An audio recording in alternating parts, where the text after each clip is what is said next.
Hey everyone, I am back.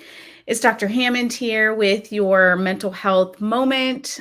I hope that you have had a really good week. For those of you who are tuning in for the very first time, welcome. It's Dr. Hammond here with your mental health moment. For those of you who tune in every single Tuesday at 8 p.m. Eastern Standard Time, welcome back. And for those of you listening or watching the replay later, welcome to Mental Health Moment. It's Dr. Hammond here. And thanks for those who are starting to join today live. Uh, so, so I don't know how many of you have heard this term before, but there's something called collective trauma, and essentially what that means is that there has been so much as a group, as a society, really, that we've gone through in the past couple of years. I always talk about, especially uh, of COVID-19 pandemic, for example, but also everything that you're witnessing. And hi, blessings to you as well. Thanks for those who are still starting to join here. It's Dr. Hammond here with your mental health moment. But everything that we are experiencing right now, it doesn't even have to be we don't even have to be victims of the mass shootings that we've heard about, the wars that we hear about throughout the globe, and or natural disasters, of course, COVID-19 and all of the tragedy really that all of that brought. All of those types of events that we experience, whether it's watching it through social media or learning about someone that we know that's been in that situation, or in some way we may have personally been impacted by that. All of that, those types of things represent collective trauma. So, and thanks for those who are still starting to join here. Is Dr. Hammond here with your mental health moment. So, because of that, what I want to share with you today are a couple of tips of how do you move through that and how do you heal from all of that collective trauma? Because unfortunately, with everything that's been happening over the last couple of years, especially, we all still have our personal lives to cope with and make sense of, as well as all this collective trauma, right? So, and hi, thanks for those who are still starting to join here. Blessings to you as well. Thanks for joining here. It's Dr. Hammond here with your mental health moment. I see people tuning in from all over here. Cameroon, someone said Bahamas, Africa, Florida's in the house, Philadelphia. So welcome, Texas. I think I saw earlier. Welcome. It's Dr. Hammond here with your mental health moment. And so one of the tips I want to share with you today, when you think about how do I move through, how do I heal from this collective trauma that's been happening to all of us? Number one, for those of you, for my note takers, number one is I want you to think about reevaluating how much time you're taking to focus on you. So the first tip is thinking about how do I reevaluate how much time I'm taking to focus on me. And when I'm saying reevaluate is because all of us have been impacted in different ways. So maybe for you over the last couple of years, especially with COVID-19, especially with a global shutdown really of our world, and when for some of us we did have a lot more time to focus on us, which is not always a bad thing. Although yes, we were in our different places and having different experiences of that, of being quarantined, for example. And maybe now that life is a little bit more busier, at least, and the world is trying to return to normal, depending on where you live in the world, maybe you've said, you know what, I don't spend as much time focusing on myself as I used to when I was maybe at home, or not in the hectic patterns of life when the world was on shutdown, right? Maybe you went back into that really busy pattern and not focusing on you. So thinking about, and hi, good evening to you as well. Thanks so much for those who are starting to join here. So thinking about where are you at in the amount of time that you're focusing on you, because we've talked a lot on mental health moment about the importance of self-care, about the importance of focusing on you. I know it's hard for many of you, especially for those of you, I've heard all your stories about being caregivers in different situations, trying your best to give so much to others, which is not a bad thing, but also reminding yourself to also be focusing on you and what are your needs. We're really going to be critical when we start or continue wherever you're at in your journey, this process of healing through all of this collective trauma that we've been experiencing. So that's tip number one. And hi, there's a lot of people in here from Texas tonight. So welcome, welcome people from all over. But I see a lot of Texas people in here tonight, which is actually, well, funny that Texas people are coming up here. So I will be, and I'll share it at the end of the live here, and I'll put it also in the YouTube clip replay. But I will be speaking at a Texas event virtually this Thursday. So I'll put out that all that information in there about strategies to help our youth on children's mental health topics. So I'll put that information in at the end, but you just reminded me for the people tuning in here from Texas, and I see George is here as well. Welcome. It's Dr. Hammond here with your mental health moment. So again, for those of you who are just starting to join live, we're talking today about how do you heal from all of the collective trauma, all of the things that has really happened to us globally, or even in your own communities. How have you healed from that? How have you been impacted by that? And how can you restore your sense of who you are? Because again, we're all affected in different ways. So the first tip again is to think about reevaluating your focus on you. My second tip for you is to think about what can you add in. I know adding in things are can be stressful sometimes, because sometimes we're so overwhelmed, we're so busy.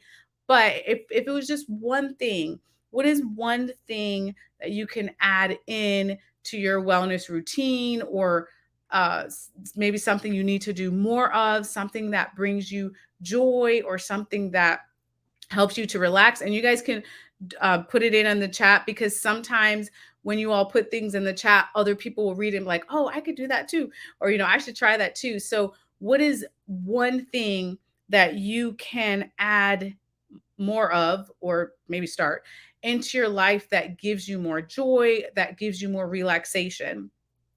And that adding that particular thing in comes in different forms. So again, I always say, do what works for you. It could be something you want to try or continue to do daily, weekly, monthly, whatever it is. But what is one thing that you need to really think about adding in? And someone said meditation and reading with an exclamation point. I love that. Very good. Someone else said meditation as well with a smiley face. Wonderful. And those are, of course, really great things to be doing. I do want to remind some of you who may be new to meditation. Meditation, sometimes it gets a bad rap because we think that it has to be this long amount of time that we're taking in our downtime, if you will. But it doesn't necessarily have to be that way. It could even be a couple of minutes to take the time. If you're like, Dr. Hammond, I tried meditating, I can't shut down all my thoughts. It really is a process. And it's really not necessarily all about that and just shutting off your mind completely, but it is working on getting into a better relaxed state for you. And again, it is a process. If you're a newbie to it, it's all good wherever you start. Someone said music therapy. I love that. Someone said hello from Guatemala. Meditation too. Meditation is popular today. And someone said walking.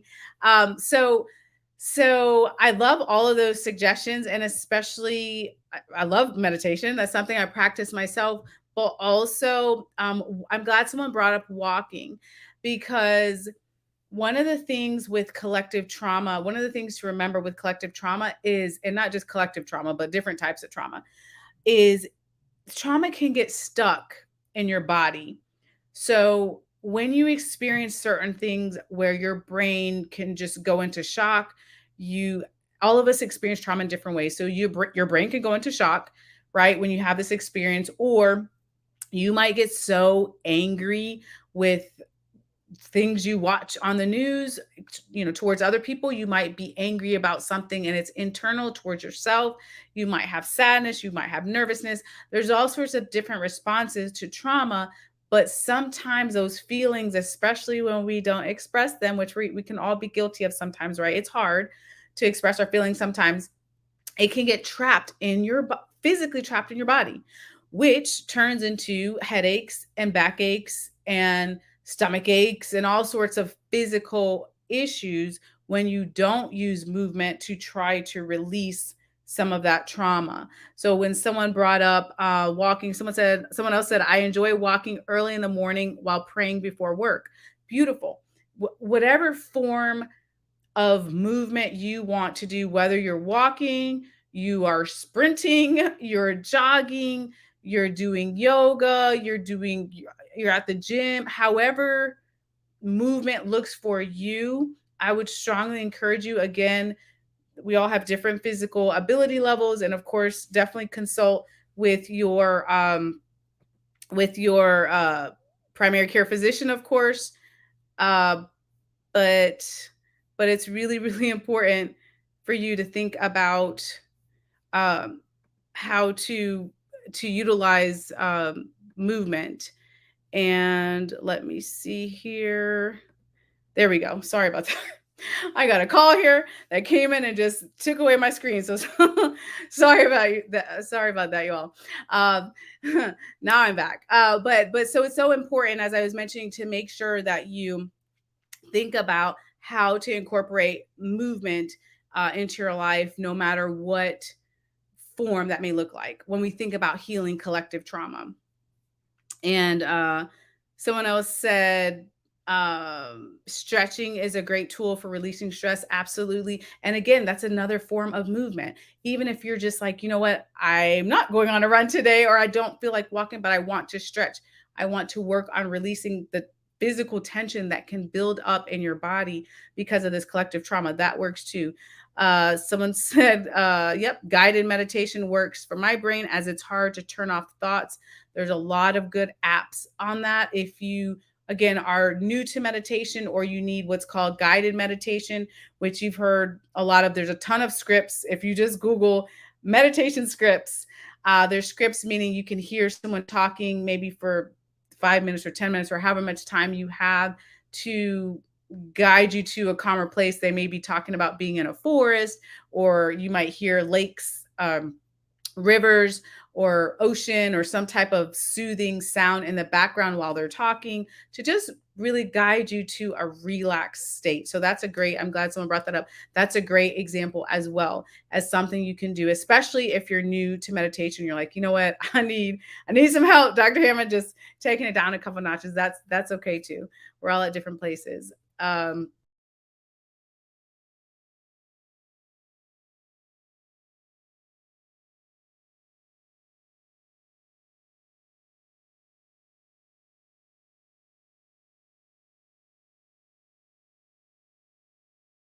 back here. There we go. You all, I don't know what's going on today with the technical issues. So I apologize. For those of you new to Mental Health Moment, normally all these technical issues are not happening, but of course we're here live, so it is what it is. So bear with me today. But nonetheless, someone else said grounding, another person said meditation. And what I want to remind you of when it comes to adding something in, and this may sound basic, but it's just a strong reminder, is especially when you're adding things in, make sure the goal is to add something in that brings you joy, and you have an opportunity to get to a relaxed state. If it's something that's going to feel like a chore, if it's something that is stressing you out every time you engage in this activity that's supposed to do the opposite, that might not be the activity that you need at the present time. Because the goal, again, when we're thinking about healing collective trauma, first of all, physically also, is to allow ourselves to get into relaxed states more often, to allow yourself to physically release some of the trauma that could be trapped in your body, and mentally working on getting yourself to a place where you're able to cope better with the things that are being thrown at you, per se, which is the collective trauma and your own personal life and the things that are coming up here. So that's tip number two. The third tip that I want to give you today just is how it's important for you to add something new in. So for me, actually, before I give you the third tip, for me, what I'm planning to do more often is I'm going to add more sound therapy. I don't know if some of you may have heard that before, but I've done it a couple of times. It's something I really enjoy. Sound therapy, for those of you who are not familiar, is basically a really short version of what sound therapy is to a long answer. Is it's uh, it's a it's a therapeutic measure to really get you into a relaxed state through different sounds. So for me, I find it helpful. It's not for everyone, but if you haven't tried it, you can try it. There's many places that do sound therapy, but that's something that I know I want to incorporate a bit more often, as far as my wellness routine, because it's something that is really helpful, and it can help you physically, it can help you mentally to just really get to a relaxed state and work on your level of healing for whatever it is in your personal life, or if it's collective trauma, and whatever it is you're experiencing. And someone else said soft music. Yes, music therapy is always a great thing as well. So my third tip, again, second tip is adding something in. My third tip is you thinking about what you need to take away. So what is it in your daily routine? What is it that you find is so stressful?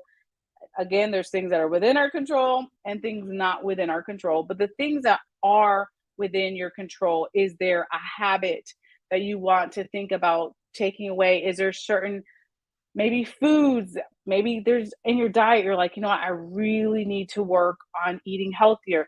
Is it like, what do you need to take out in order to think about moving forward in your healing process? And you can put that in the chat. And good evening to you. Thanks for joining here. But you can put that in the chat as well. Thinking about the thing, or it could be a habit or something you want to stop, do less of. I know for me, as far as something to take away, I'm really big on trying to be efficient, because as many of you know who watch Mental Health Moment, like all of us, my schedule can get really crazy sometimes and very busy. So I'm always thinking about, okay, how do I do things efficiently? Which means I have to be really careful of how my time is spent. So for certain things that may be time wasters, I have to sort of think about, and I'm guilty like everyone. Sometimes we spend too much time on social media or in other activities, but just trying to make sure to take out certain things that may be more time consuming. That's for me. But what about for you? What do you feel like you need to take out? So thinking about that process, because that piece and your healing journey can be really helpful to help your brain process all of the things that have been happening, especially the last couple of years. Because I can tell you, for many people, for many of us, we are still processing everything that's happened, and our brains can be on overload, which adds to our stress level. And it doesn't help us physically or emotionally or mentally to be at that state often, which is why we're talking today about strategies to work on getting ourselves more and more often into a relaxed state, into a healthy state. So someone said, setting boundaries with family and friends, really, really important. That's really a good one. And so with that example, that's a great example. Sometimes, and I am not here to say who you should talk to, who you shouldn't, with your family and friends. I think that's your decision. However, there may be some individuals that you have to limit your time and protect your energy around. So if you think of it like that, maybe it's a certain individual, maybe it's a coworker, whomever, that you don't necessarily have a choice of completely being away from. But again, you can try to limit your interactions for your mental health, in those situations, if that's the case for you. And someone else said, food is my greatest weakness. When I am stressed, I overeat. You know what? And I hear that so often, you know, as a psychologist, when I meet so many different people. It's interesting when it comes to food, because either, and many of us fall in this category, either we may undereat when we're sad or when we're anxious or just overwhelmed, or we could overeat when we're in that boat. And for many of us, our appetite is really affected by our emotions. That's a really common thing. So I'm glad, though, the best thing though is for you to recognize, again, if it's food for you, if it's if it's food, your nutrition, if it's your exercise, if it's your time that you need to spend on yourself, if it's your relationships, or whatever aspect of your life you need to really think about and examining and taking something out that can reduce your stress that you are in control of. That was the next tip in order to think about moving forward in healing from all of the things that have been happening, especially over the last couple of years. And someone said, I like that about setting and sticking to boundaries for my peace. Yes.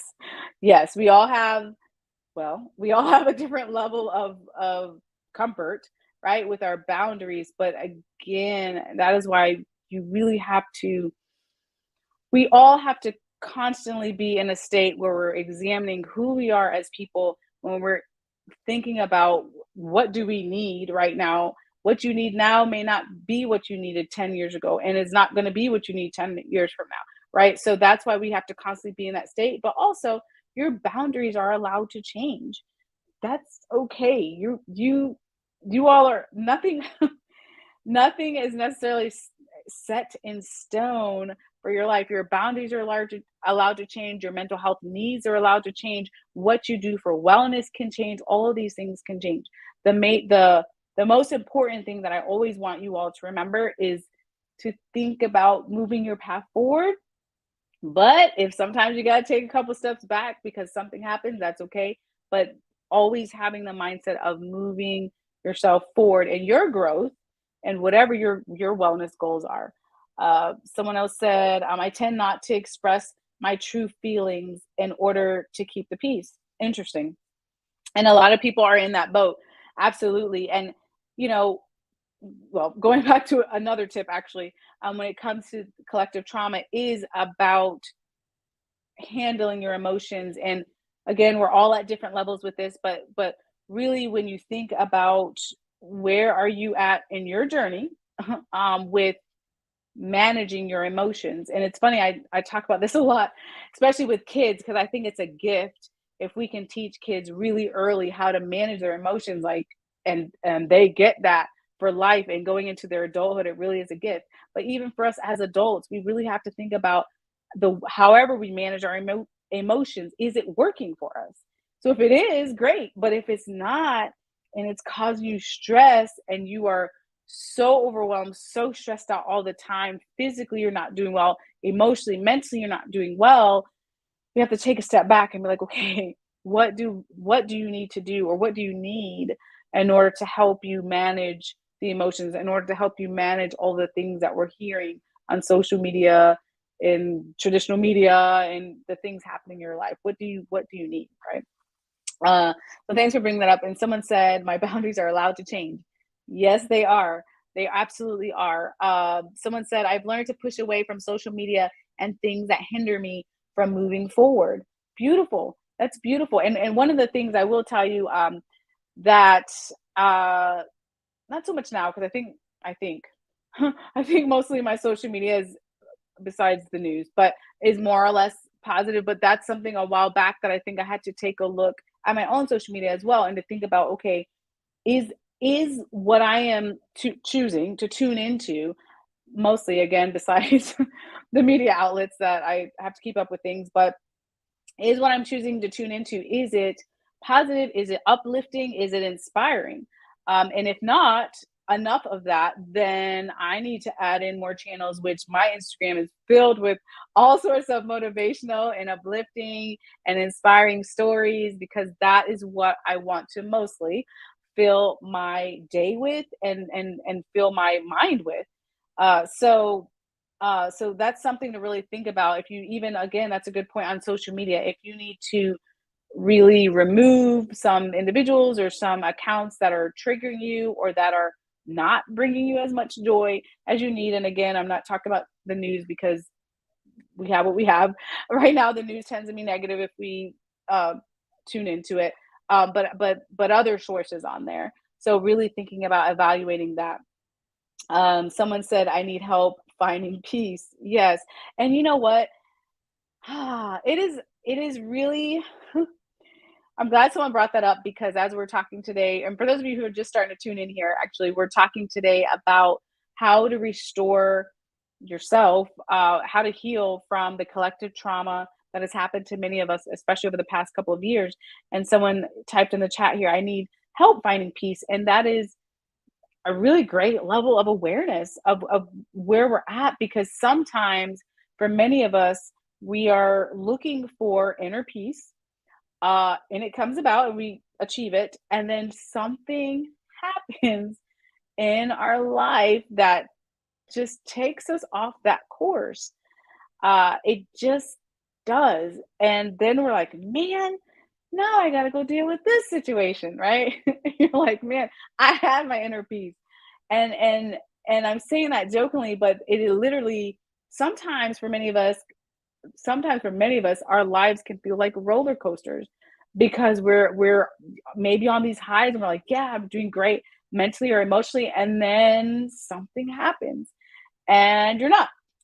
But that is okay. That is literally how life happens with its ups and downs. But the biggest thing that you can do is to think about how do I manage the life's up and downs that we have? How do I take care of myself? All the tips I'm giving you today. How can you add in something into your life? How can you take away something maybe that you need? How can you add in more movement that comes in many different forms to physically release that stress? So all of these things, and I don't want to overwhelm you with all these tips today, but think about again where can you continue in this wellness journey wherever it is that you need. Someone else said enjoying nature. You all know, for those of you who tune in often to mental health moment, that's one of my favorite things, is enjoying nature just because it's such a peaceful it can be such a peaceful place when we really think about making sure that we are just tuning into, well, spiritually, maybe sometimes for some of us, tuning into where we need to be to adjust and really admiring God's beauty, or I mean, just the beauty in nature of what that brings. There's a lot of peaceful places on earth that we can just take the time to appreciate. Again, whether it's a mountain, if it's a lake, river, beach, whatever it is that you're near, maybe if it's a park or whatever it is that you're near, but taking that time to really think about being in a calm state is great. Um, mhm. Someone said I had to shut down social media and the news. I feel like I'm on vacation, and and that is really that's okay. You are allowed again, and that may be something, yeah, that many of us need to take away sometimes is social media or the news or wherever you are just like, I am so overwhelmed right now. I need a break. You're allowed to take that. I will be completely honest with you. Many of you know I work a lot with the media. I am honored to work with the media on a lot of different stories, especially those affecting mental health topics. However, there are times when certain stories are just so triggering for me. It's so heartbreaking that I take a break from reading all the details, from seeing all the images, because it really can impact you. Again, all of us are triggered by different things that we hear in the news or on social media. So if you know there's a certain story or a certain situation, you're like, I need a break from this. It's just too much for me to handle. It's just too overwhelming for me. Then by all means, please take a step back and take that break for you, because that's really, again, another way, another tip, our last tip here, but that's really another way for you to think about healing that collective trauma is really for you to take a break from that impact, because you don't have to, when it comes to collective trauma, you don't have to be there at that particular event, but just learning about it sometimes. I know some people have told me that they've had nightmares sometimes over events that they've seen on social media, so not even physically being there, but just thinking about it, having nightmares about it. It can be really, it can really take a toll. So yes, please take social media breaks as needed. Oops, someone said, really helpful topic for collective trauma and reviewing the need for meditation is good. And It'll be beneficial on in helping others even more. Oh, applying these helpful mental health growth strategies. Yes, absolutely. Um, Very, very true. Very important to apply these strategies as well. Someone said walking again was something else that came up. Inner peace, without a doubt, is one of the greatest gifts we can give ourselves. You said that really well. I love that. I'm going to repeat that for someone. What someone put in the comments here, that inner peace, without a doubt, is one of the greatest gifts we can give ourselves. I could not agree with that more, which is one of the reasons that I'm on here every week with you all on Mental Health Moment, because I absolutely agree with that. It is a gift that you can give yourself. You That should be a goal, hopefully, that you have for yourself. And again, just remembering life happens. It's okay. So even when you get to the point where like I have achieved my inner peace, and then something else comes up, for you to have to think about, that's okay. Deal with whatever situation that is. Sometimes it's going to take a couple weeks, couple months, couple years, or however long it is to deal with certain situations. But still, through that time, you think about getting back to your place of inner peace, because it really is a gift. And you deserve it. I always tell you all, you deserve to be happy, you deserve to have inner peace, you deserve that. uh Someone said, when my family and I get stressed out, we start singing and dancing. It makes us silly and we forget about our problems. I love that. And there's nothing wrong with that. I do that a lot with my son too, just being silly. So if you have kids in the house, or grandkids, or nieces or nephews, or even other adults, or whomever that you may be around, your friends or whomever, just being silly sometimes and being playful. Because a lot of times as adults, we forget sometimes what it was like to be a kid and just be have a free spirit and not worry as much as we do as adults about more real life problems than the little ones. But we can be playful still, and we can be silly, like you said, or dance or sing or whatever it is, again, that brings you joy. um, Someone else says that fight or flight saves lives. Sometimes it absolutely does. um, Oops, someone said meditation and weekly sound baths are helping me to focus on my inner peace. I love that. And that's what I talked about earlier. For those of you who are new, well, it's called a sound bath or sound therapy or things like that. It can be really healing. Again, like I said, I've done it a couple of times. It like really good experience, very relaxing, and it can have really healing properties for some people.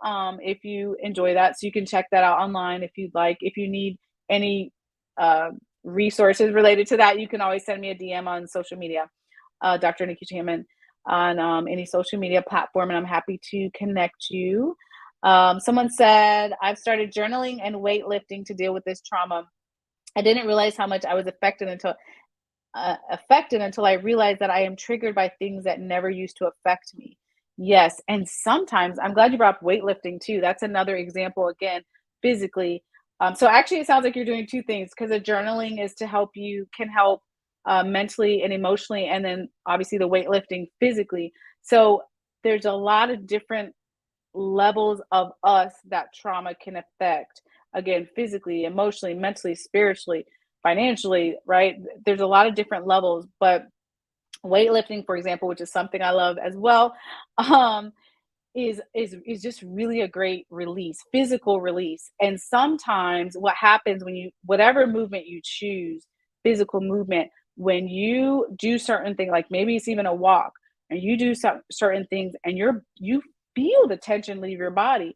And sometimes I know that happens for me. Sometimes I'm like, man, I didn't know I was holding this much tension in until after a certain exercise. You're like, man, like you feel so much better. I mean, there's plenty of research to show how beneficial weightlifting and walking and running and all these physical activities can be for us. But also, it's interesting what it does for you mentally when you realize how much you were holding on to. So I'm glad you brought that up. Really good example. Um, yep. Someone said, so true. The news is often way too negative. Quieting the mind is the hardest part. you know, Quieting the mind is a process, you all. So, yeah, there's various different levels of quieting the mind. So you could be if you're at the beginner stage and you're like, "Man, I can't quiet my mind down for like a minute." and then that's okay because for you, your goal might be to try to get in a relaxed state for a minute, and then maybe your next goal is 5 minutes, and then maybe your next goal is 10 minutes. And maybe that's the max for you. And you're like, I can't go anymore, Dr. Hammond.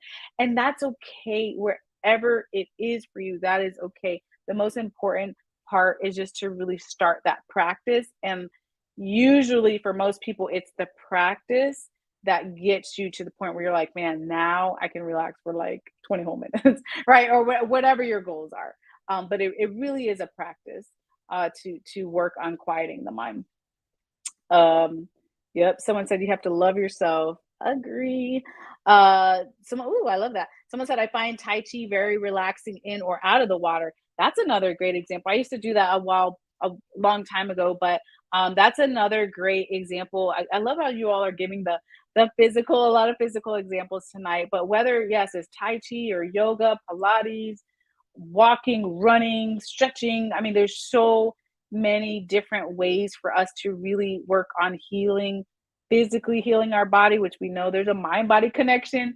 Also, working on your mental strength during this time. I can honestly say, over the past 2.5 years or so, I've been the most physically active as I've ever been as far as working out. And interestingly enough, what has happened, I'm happy, obviously, to be physically healthy, but what also happened during that journey over the last couple of years was mentally, like the physical training I was doing, which is pretty rigorous, mentally changed me as well, and it really helped my mental toughness. And I was like, man, and I'm a psychologist here, so I should know, I should know that. I do know that, but it was different to experience that. I was like, man, this is really amazing. So that is something too. When you even give yourself whatever you're able to do as far as the physical goals, it can help you mentally. It can help your mental toughness. It can help you with coping. It can help again all the things that are thrown at us and how we process that. It can help you when you're working on building your mental strength. Someone else said they have fun dancing, acting, jokes, and pillow fights. Awesome. That's a great combination. So again, oh, and that's right. Yeah, dancing, of course. That's another physical way, or again, acting, jokes, pillow fights. If you all are watching comedies, I hope you're laughing, finding ways for laughter. There's so many different there's so many different ways to really think about taking care of yourself. And I really appreciate all of your comments today. Someone else says, I need to start being active. And what's fascinating about that is, again, that's why I listed everyone's examples today about being active, because it comes in different forms. I know it's easier said than done to just say, just start, because that's the most cliche thing to say. Just start. And I know it's hard sometimes to start, but usually for a lot of people, when you do end up starting being active in some way, it really can become a habit more quickly than you think, because but there will come a point where your body is like, wait a minute, I didn't do my power walk today, or whatever it is that you're doing for movement, your body starts to get used to that. I know for me, I'm like, okay, I really have to go work out because my body now is really used to that. So again, for those of you who are like, man, I really need to get active, but need to start that. And again, do what you enjoy. Please do what you enjoy. I really hate riding bikes with a passion. I really just do. So something like a spin class or something that involves bikes, I have zero interest in. When I have to do that, sometimes in some of the classes I take, I cringe because I do it as a part of it. It's a small segment, but I'm not a fan. So because of that, I'm not going to go out and spend all this time, right, riding bikes or doing something bike related, because I don't have interest in that. So again, I know for many people that I work out with, they have no interest and running, but I enjoy running. So the thing is for you, you have to do what you enjoy. If you're like, I love walks, do walks. Like that counts, right? So do what you enjoy when it comes to your movement. Someone else said, "Good evening from the Peach State." Good evening to you. And someone said, "Mindfulness." Yes, mindfulness. I think we've talked a lot about that actually on Mental Health Moment. Over many mental health moments. Actually, we've talked a lot about mindfulness, but again, really important to incorporate that as well. So as I wrap up here, uh, I think this is a record actually for the longest mental health moment ever. No. So as I wrap up here though, but I really appreciate all of your comments seriously though, that you brought into the chat today, because again, it just gives other people, and maybe especially the new people to mental health moment, just different ideas, different things for you to think about, different things for you to incorporate in your life. Again, when we're thinking about healing ourselves, we're all at a different place in our healing journey, and that's okay. The most important thing is no matter where you are at, if you're at the start line, near the finish line for your goals, or wherever you're at, just to really think about keep going, keep growing, and incorporate some of these things. Someone else said, I've started walking and I feel so much better. I'm only up to 2.7 miles 2 to 3 times a week, but my goal is 5 baby steps. That is, listen, everyone in the chat should really give you an applause for that person that just said that. Please don't say I'm only up to. That's amazing. Congratulations. Almost 3 miles 2 to 3 times a week is amazing. Congratulations. That's awesome. Your goal is 5. You're almost there, honestly, but congratulations. And for those of you who think you're at the baby step sections of whatever goals you're at, please celebrate those as well. Baby steps count too. I always tell you all that. Baby steps count too. But congrats, that's awesome. And so as I wrap up here, I want to remind you, if you need me at any time before next Tuesday, you can always reach out at drnikishahammond.com, or also social media, Instagram, Dr. Hammond, LinkedIn, Facebook, Twitter, Dr._Hammond, or anywhere else that I'm on social media. You can always send me a message on there as well. And as far as let me get you this information. Okay, and as far as the Texas Annual Prevention Providers Meeting, I'll be speaking about this Thursday. It will be at 3:15 p.m. Central Time, and I will also put it in the YouTube recap. But it'll be the website, if you want to register, is texaspreventiontraining.org. So texaspreventiontraining.org. And I believe the registration is still open. It is open to the public for this one. And I'll be talking about, again, prevention strategies to help our youth when it comes to youth mental health. So would love to have you. And I'll let you all know. I think there's some other in-person events coming up as well, but I'll let you all know about that coming up here as well. So take care of yourselves. Be blessed. If you need me, you know to reach me. Have a great evening or morning, depending on what part of the world you're living in. But have a great rest of your day. And I'll see you all next Tuesday at 8 p.m. Eastern Standard Time, right here on Black Women Empowered Incorporated Facebook page, YouTube Live, and LinkedIn Live. So take care of yourselves, and I'll see you all next week. Bye, y'all.